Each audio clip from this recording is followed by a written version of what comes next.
Dear students, आज आपको molecular genetics का डीएनए फिंगरप्रिंटिंग पोर्शन आपको बताया जाएगा। ये डीएनए फिंगरप्रिंट है क्या? एक्चुअली आज से 40-50 साल पहले या 40-50 साल पहले हम मान सकते हैं, पहले जो क्रिमिनल्स होते थे उनकी पहचान बहुत टफ और कॉम्प्लिकेटेड हुआ करती थी। लेकिन डीएनए फिंगरप्रिंट के बाद आने के बाद ये बहुत सारी चीज़ें इजी हो गई। डीएनए फिंगरप्रिंट को डीएनए टाइपिंग या डीएनए प्रोफाइलिंग भी कहते हैं, जिसको एलेक्स जेफरी ने 1985 में इन्वेंट किया था और इंडिया में वो प्रोफेसर लालजीत सिंह ने इसको फिर से दोबारा इसको एनालाइज किया, फिर से इसको स्टडी किया और इंडिया में डीएनए फिंगरप्रिंट को लाने वाले प्रोफेसर लालजीत सिंह हैं। लेकिन इसको डिस्कवर इंटरनेशनल लेवल पर इसको डिस्कवर करने का काम एलेक्स जेफरी ने किया था। डीएनए फिंगरप्रिंट एक ऐसी टेक्नोलॉजी है जिससे हम क्रिमिनल को, एक्चुअली रिलेटिव को, ट्विंस को, ये हम आइडेंटिफाई कर सकते हैं। डीएनए फिंगरप्रिंट के लिए जानना जरूरी होगा कि हर दो व्यक्तियों का 99.9% nitrogen base sequence DNA structure समान होता है, केवल 0.1% डिफरेंट होता है और उसी 0.1% डिफरेंस से हम डीएनए फिंगरप्रिंट तैयार कर सकते हैं और जो वेरिएशन हमारा होता है वो 0.1% नाइट्रोजन बेस सीक्वेंस के से ही होता है। अब ये 0.1% नाइट्रोजन बेस सीक्वेंस डीएनए पर एक बड़े ही इरेगुलर फॉर्म में फैले होते हैं। ये जो 0.1% नाइट्रोजन बेसेस हैं, ये डीएनए के स्ट्रैंड पर इरेगुलरली डिस्ट्रीब्यूटेड होते हैं। उनकी संख्या जो है इरेगुलर होती है और उनको हम सिंपल टेंडम रिपीट कहते हैं। अगर मान लीजिए डिफरेंट क्रोमोसोम का एनालाइज करें अगर, तो हम देखेंगे कि डिफरेंट क्रोमोसोम पर पाए जाने वाले डीएनए में ये जो सिंपल टेंडम रिपीट हैं या जो 0.1% नाइट्रोजन बेस सीक्वेंस हैं, उनका डिस्ट्रीब्यूशन डिफरेंट है। ये मान लो क्रोमोसोम 6 का है, ये मान लो क्रोमोसोम 16 का है। ये बिल्कुल वेरिएबल है, सिंपल टेंडम रिपीट। तो इनको हम कॉमनली बोलते हैं variable number of tandem repeat भी कह सकते हैं इनको।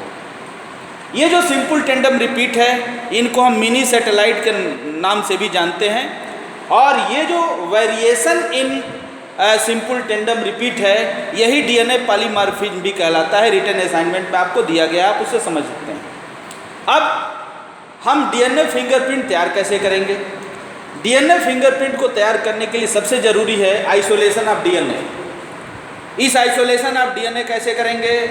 अगर मान लीजिए क्राइम हुआ है, रेप हुआ है, मर्डर हुआ है या कुछ ऐसी घटनाएं हुई हैं, या हमको एक्चुअली पेरेंट का पता करना है, तो हमको सेलिवा, सीमेन, हेयर फॉलिकल, ब्लड के ड्रॉप से हम डीएनए को आइसोलेट करेंगे। अब जो डीएनए आइसोलेट करेंगे उनको छोटे छोटे सेगमेंट में तोड़ देंगे एंडोन्यूक्लियस की उपस्थिति से। जब वो सेगमेंट में टूट जाएंगे तो उनको हम एम्पलीफाई करेंगे। जितने डीएनए हमको मिलेंगे साइड से वो कैपेबल नहीं होंगे फिंगरप्रिंट के लिए, तो हम उनको पॉलीमरेज चेन रिएक्शन में ले जाएंगे और पॉलीमरेज चेन रिएक्शन में ले जाकर के उनका एम्पलीफिकेशन करेंगे। जब उनकी संख्या बढ़ जाएगी तो उनके स्ट्रक्चर के अकॉर्डिंगली उनको अरेंज करेंगे।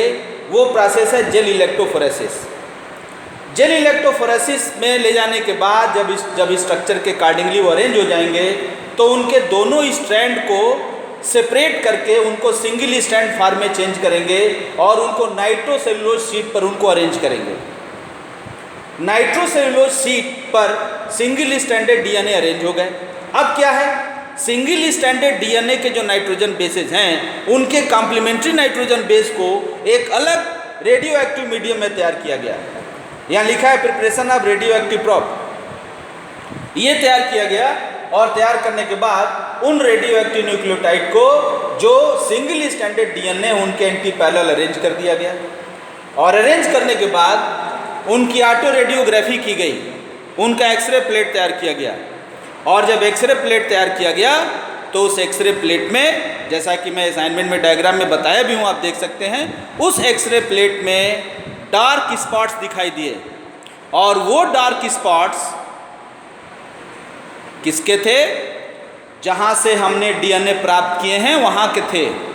यानी वो क्रिमिनल के हो सकते हैं, वो रिलेटिव्स को हो सकते हैं। और फिर जो सस्पेक्ट्स हैं, सस्पेक्ट्स के भी डीएनए फिंगरप्रिंट तैयार किए। मान लो हमने 6 सस्पेक्ट आइसोलेट किए, 6 सस्पेक्ट हमने ट्रेस किए कि मर्डर मर्डरर ये भी हो सकता है, ये भी हो सकता है, ये भी हो सकता है। और उन 6 के डीएनए फिंगरप्रिंट हमने तैयार किए। जिस पर्सन का डीएनए फिंगरप्रिंट इससे मैच कर जाएगा वही एक्चुअली क्रिमिनल होगा। तो ये डीएनए फिंगरप्रिंट है और इसका असाइनमेंट आपके सामने है, आप देख सकते हैं उसको।